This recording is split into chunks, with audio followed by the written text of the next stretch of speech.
I'm in my yard getting ready to harvest and dry stinging nettles.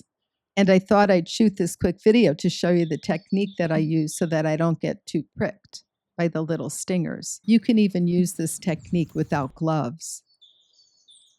Okay, so here's my tip. The hair-like structures that contain the formic acid are located on the plant's stems as well as the undersides of the leaves. So when picking, if you just hold the tips of the newest leaves, you won't get stung. I prefer to handle nettles as little as possible, so as I pick them, I put them right into a paper bag. That's where I dry them.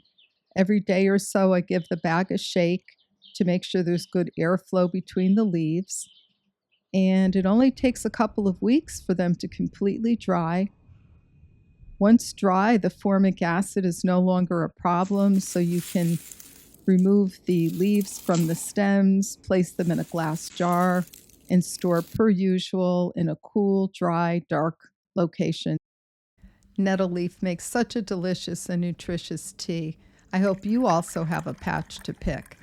If you've received value from this video, please hit the like button so my videos reach a wide audience. Also subscribe and ring the bell so you're notified when I release a new video. Until then, take care and be well.